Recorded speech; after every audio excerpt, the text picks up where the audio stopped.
single word to describe a mid-range device: ugly, boring, bland, underpowered. Chinese smartphone maker Lenovo, however, seemed to have thought otherwise with their Vibe lineup. Nothing, starting from the first Vibe Z down to their latest Vibe Z2 Pro, says mid-range. Granted, the Vibe Z2 Pro is more of a flagship than it is a mid-range device, but its little brother, the Vibe Z2, is no mid-range slouch. I'm the Mohawk guy, and this is the Lenovo Vibe Z2 video review.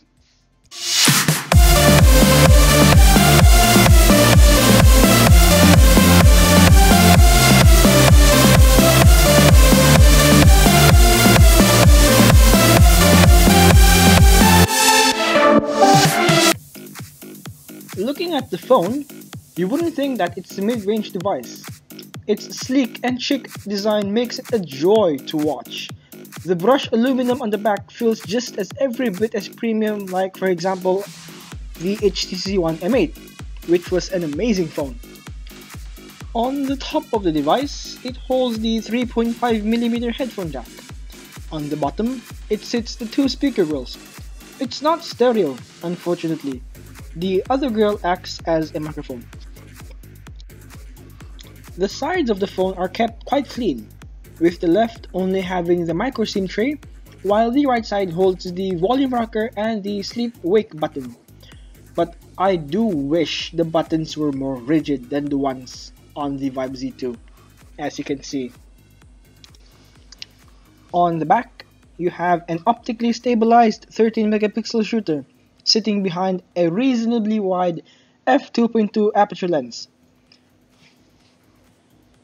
Taking a look deeper into the phone, you find a rather sprightly Qualcomm Snapdragon 410 coupled with an Adreno 306 GPU backed up with an ample 2GB of RAM, giving you that good enough space for moderate multitasking. Moving on to the software side of things, the Lenovo Vibe Z2 is running Lenovo's Vibe UI 2.0 on top of Android 4.4.4. Personally, I think it's a smart move by Lenovo to not jump on the Lollipop wagon, based on the fact that Android Lollipop has so many issues, namely the battery draining issue. Sure, Android 5.1 is out, but I don't think Chinese OEMs are gonna update their phones to the latest and greatest versions of Android. Bloatware is thankfully kept to a minimum, with the only bloat being present is Lenovo's productivity enhancing apps, such as Share It.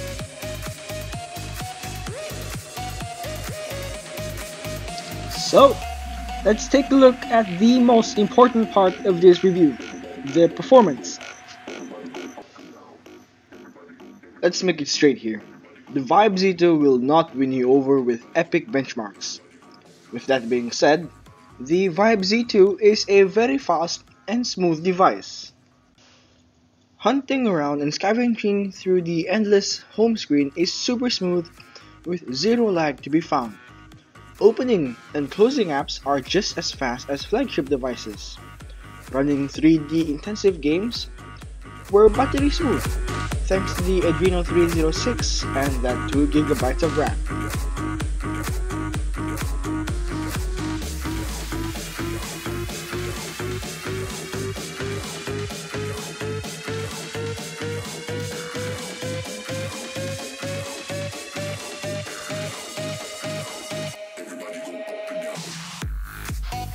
The camera boots up reasonably fast at around 2 seconds.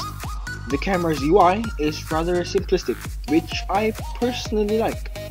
There aren't as many shooting modes like there is on the Zenfone, but the ones present should be more than enough for the likes of the average Joe. You can take panoramas, HDR, and a beautification mode to fool people into thinking you're still 21. Snapping a photo is lightning quick. You can also manually adjust the saturation of the photo in the camera settings. Shot-to-shot times were great.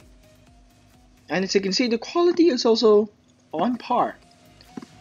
Lenovo will not be updating the camera anytime soon, so the quality you get is what you're stuck with. And it's not that bad. Focusing was great, and the level of detail resolved was also great. Battery life on the Vibe Z2 is also quite impressive. With only having a meager 2600 mAh battery, I was able to go through the whole day without ever needing to find a charger. It doesn't show a breakdown of the battery usage though, so I'm guessing I'm getting around 3 to 4 hours of screen on time, which is pretty great for a device in this category.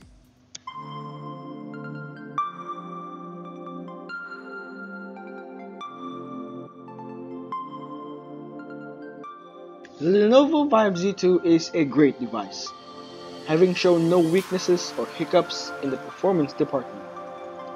Is it a perfect phone? Far from it. The camera's low light performance is outrageously bad, but this is only a small issue on what is possibly the best budget smartphone right now on the market, the Zenfone 2 excluded. So would I recommend it? Hell yes.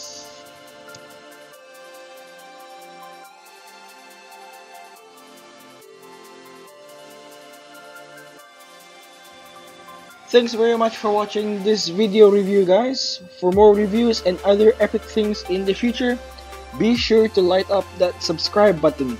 And if you enjoyed this video, please hit that like button. Be sure to follow me on Twitter at @ajepin and like me on Facebook. I am the Mohawk Guy. Thank you very much for watching, guys. Peace out.